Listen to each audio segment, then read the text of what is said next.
And sticking with City, Gabby, Pep Guardiola said that Ederson is still first choice, but suffered some stomach problems before the game. That's why he was not involved at all. Are you buying this, or do you suspect that the £10 million offer from Galatasaray for Ederson had something to do with it? Both things can be true, right? True. It could be the offer, the prospect of leaving, the uncertainty contracts that can give you agita and stomach problems. I don't know. In Italy, inevitably, they're linking all of this with Donnarumma as well as Onana's absence, because he was injured. This is a situation that evolves. It's interesting to say that Pep said, no, he's still my number one. Is it going to happen if he leaves? I think if you spend that much money, I just go back to this for all the Donnarumma people out there.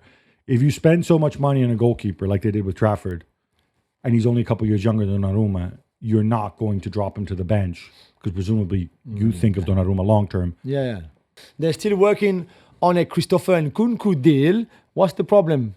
So the problem is apparently from Chelsea's perspective, they want a permanent deal. They don't want any of this like loan option to buy stuff.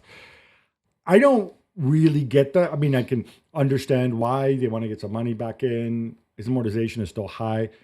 If you're Bayern, you don't need to do that. You say, like, if we want this deal, we'll pay you a loan fee, like Milan did with João Felix, and then we'll take him. I think Nkunku would make a lot of sense for Bayern if his head is screwed on right, and that's a big question mark because for the last 2 years it really hasn't been. They're still pursuing Voltemata. I think you have to get somebody in because the reality is, if you're talking forward players, it's 3 out, right? Coman, Sané, and somebody else I'm forgetting. And then the Musiala injury.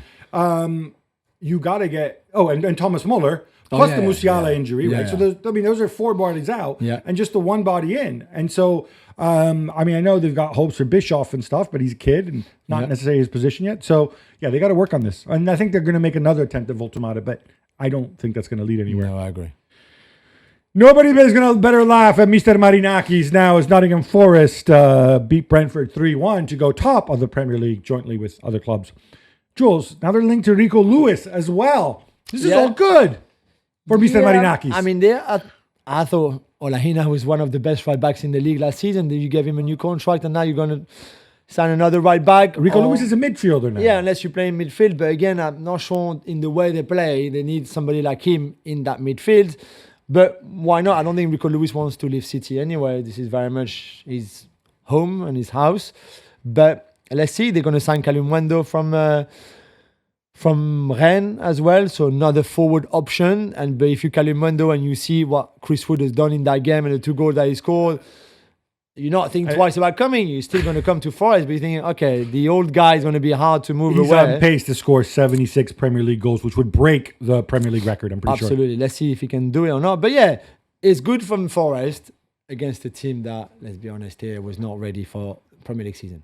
Well, which is funny. We say that we take it for granted, but we always praise Brentford, the Brentford way, blah, blah, blah. Look, they're clever. They get the assistant coach to be the manager. But I think they would be okay. I think they would stay up just about, but they're just not ready now, which can happen, I guess, right? Tottenham beat up Burnley 3-0, Jules, after parking the bus against Paris Saint-Germain. Thomas Frank unleashes his Ferraris going from a 5-3-2 to 3-4-3. Yeah. How about that Richarlison?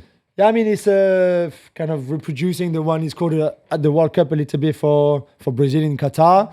Lovely finish. Kudus was great. Richarlison was great. Burnley are a terrible team already. We can tell you that. It's going to be very difficult, I think, for them to stay up. And even if everything was not perfect for Burnley, for Spurs, against Burnley, their second goal came quite late compared to the first one, for example. That was really early. It's still a very good win to start the Thomas Frank era, certainly in the Premier League. Burnley, by the way, are terrible. Yeah, terrible. They look really, really poor. Chelsea are held to a scoreless draw at home by Crystal Palace. Gab, how did they look? And did you know this rule that got the Eze goal disallowed? I did, because I've seen free kicks disallowed for it, not in the Premier League, and I report on it. I think it's been there since 2019. Yeah. And that was when people started making second walls and putting people close to the wall.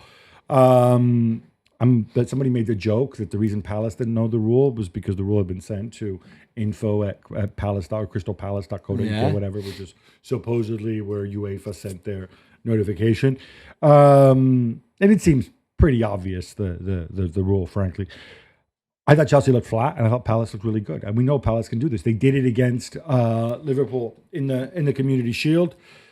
Chelsea, just you have a lot of new moving parts. 2 new wingers, 2 new forwards. Obviously, there was no Colwell at the back. Yeah. Ashampong, I thought, struggled a little bit. Palace look good. Question is, will Gay and Eze stick around? And Chelsea have only been training 10 days. This is a preseason game for them. They can't be ready physically for the Premier League. Not a coincidence that if you look at Chelsea, you look at Bayern, you look at Paris Saint-Germain, all of them are behind. Now, this was way back on Friday, but it's the champions. So respect. Yeah. None other than Federico Chiesa has to come off the bench to rescue Liverpool against Bournemouth before Mohamed Salah makes it 4-2 in garbage time.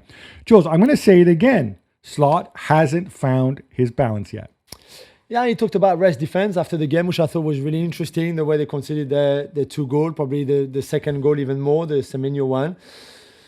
I think there's work to do defensively, especially with the shape. And again, at times you saw that they were a bit all over the place. Frimpong and Kerkez, who then were replaced by Slot. I'm not really sure in the best way when Gomez and Endo came on and Robertson then on the left-hand side.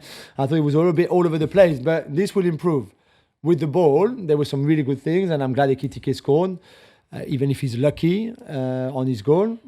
But there was a lot of good things. There was also a lot of things in that midfield without Gravenberch, with Slot touched upon as well after the game. Gravenberch coming back for Saturday's game, for this weekend's game, is massive for them, because with him and without him, that balance that you mentioned is very different. You can't have another season where everything hinges on Gravenberch. I mean, that's all I'm going to say. I think at some point you have to weigh up the new chemistry and what you're trying to do, which is objectively difficult and interesting because it's so different from last year, versus getting the results. And if you start dropping points, at some point he's going to say, all right, we don't want to fall behind. And I think that's the big call he's going to make.